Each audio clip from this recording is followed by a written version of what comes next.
we have again the truss problem, but this time we will solve the truss using the method of sections. In the previous case, we applied the equilibrium equations for each joint. So from here, for each joint, we applied the equilibrium equations.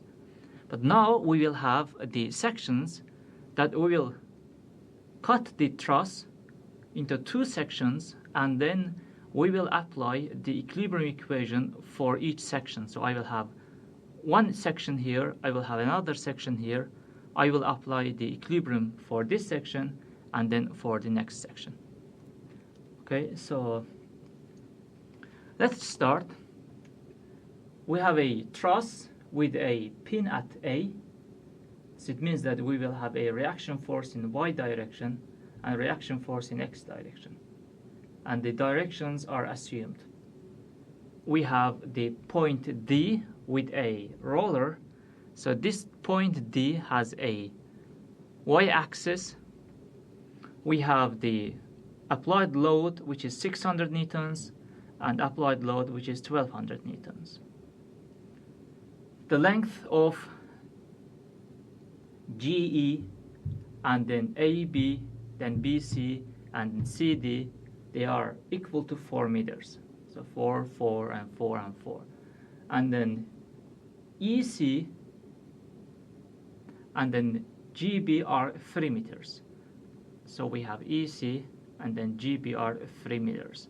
So you can see here, this one is 4, this one is 3, so it will make a 3, 4, 5 triangle. Okay. So we cut the truss into two sections. One is this section, the other one is the other section. Okay. So we will start writing the equilibrium equations for the whole truss, and then section 1 and then section 2. Okay. So that's the reason it is called a method of sections. So step 1, we will have the global equilibrium equations.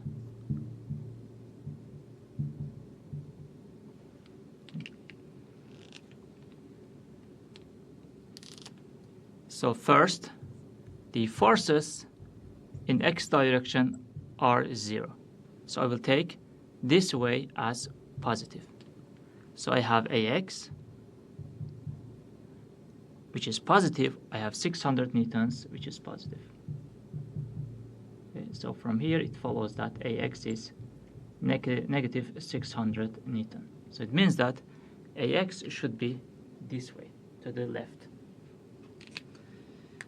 And then we will have the forces in Y direction.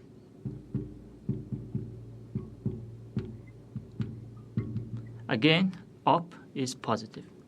So I will have the AY, which is positive, DY, which is positive, and then negative 1200. So we have two unknowns with one equation. So I need one more equation, which is the famous the moment equilibrium. So, and then for this one, we can take any point, A, G, E, D, whatever we want. We can even take the point outside of the truss. But for the general case, what we do is that we take the point that has more unknowns. In this special case, point D and then point A has the same number of unknowns. But if we didn't know AY or AX, we would choose the point A as the moment equilibrium point. Okay? But for this problem, it doesn't matter. We choose point A or D because they have the same number of unknowns. But I choose point A, and I will say that this way, which is a counterclockwise direction, that is positive. Okay. So this one creates a moment about A with an arm of 3 meters. So it will be that 600 times 3. And this one is a clockwise moment. So that's the reason we have a negative sign. Then we have dy, which creates a moment in a counterclockwise direction. Has an arm of 4, 4, and then 4, which makes 12. So it will be that plus dy times 12, and it is a counterclockwise moment. Then last one is 1200, which is a clockwise moment with an arm of 4 and then 4, which is 8. That will be 0. Okay, so from here we can find the dy, and then we can replace back here, and then we can find ay. So let's do that. So we will have the dy as 1200 by 12, so 100 times 8, 800, and 600 by 12, 50 times 3, 150. So you will have 800 plus 150 makes 950 newtons. Okay, that's for dy, which is positive. So it means that the direction is right. So we have dy plus ay minus 1200 is 0. So then we will need to replace it back here. So from here it will follow that the ay will be 1200 minus 950. It will make us 250.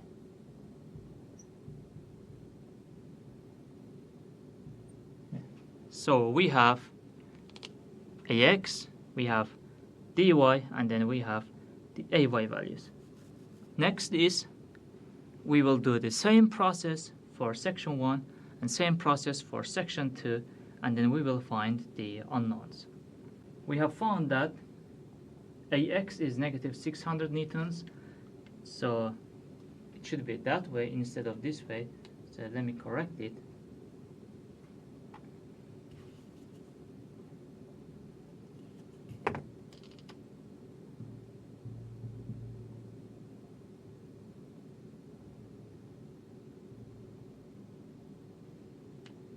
Okay, and then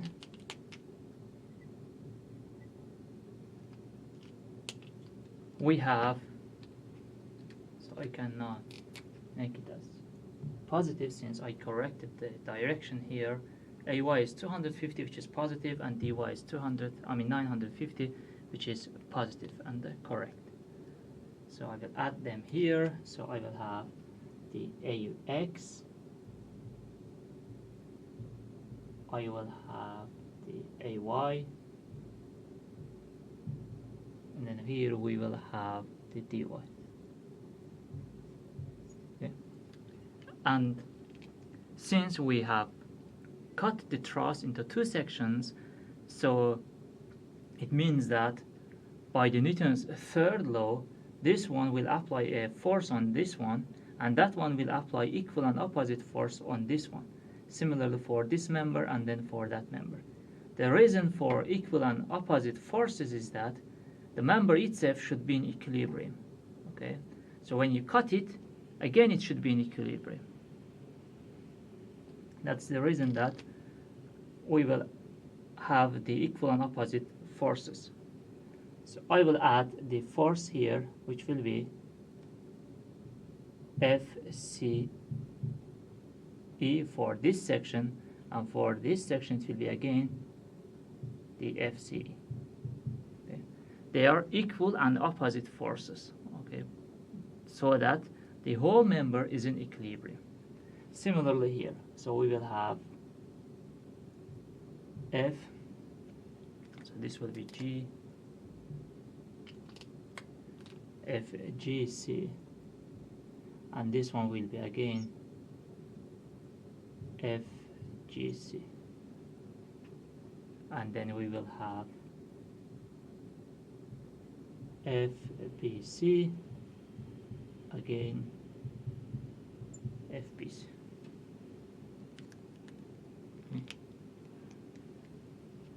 That is how we have the forces here.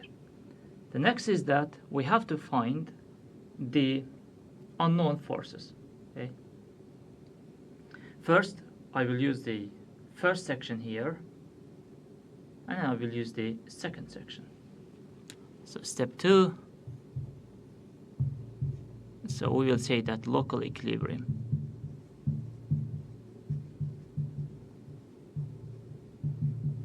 For section 1.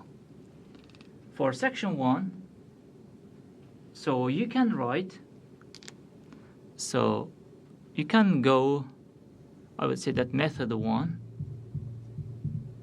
you can do this way, the F of forces in y direction is 0 and the moment is 0. Okay? Or you can select any point, but a good point, so that only moment equation solves the problem. You don't need to use these force equilibrium equations. You can select a point such that, so we have 1, 2, 3 unknowns. If you get a good point, you can eliminate these 2 unknowns. You will be left with 1 unknown. Okay, so that will be the method 2. I will say that for method 2, we can choose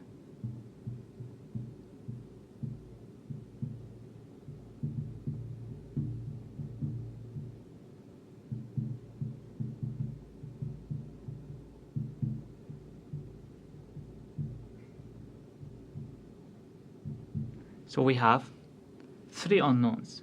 3 unknowns are, so we have FCE, we have FGC, we have FBC. Okay, if I select a good point, I can eliminate 2 of them. 1 will be unknown, 1 unknown, 1 equation, and that will solve the problem. So I can select point G. You can see this one passes through point G, this one passes through point G. It doesn't create moment. This one doesn't create a moment about G, so then only unknown will be FBC. So we can use different color for this one.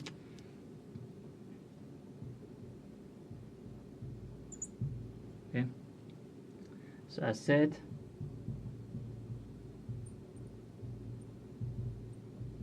FGC and FCE. It should be GE, so I made up GE and then GE.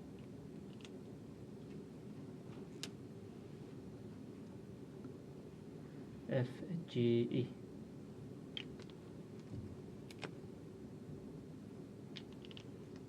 Okay.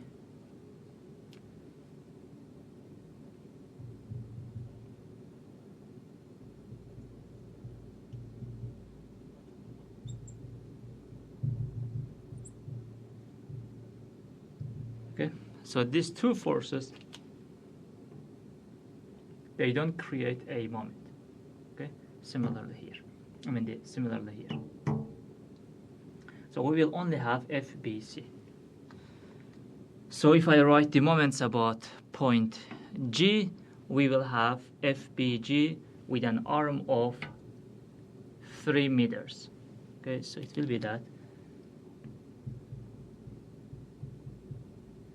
And this force is this moment is a counterclockwise moment. Okay. Then we have a moment due to AX. This one we will have a moment this way, which is a clockwise moment with an arm of 3 again. So it will be that minus AX times 3, which is a clockwise moment. And then we will have AY. This one will have an arm of 4. Again, it will create a clockwise moment. So it will be that minus again AY times 4, again clockwise moment. It will be 0. That will be the moment equation. So we will have AX, we know it, which is 600. This one is 600. And we know AY is 250. Okay. We can find FBC from here.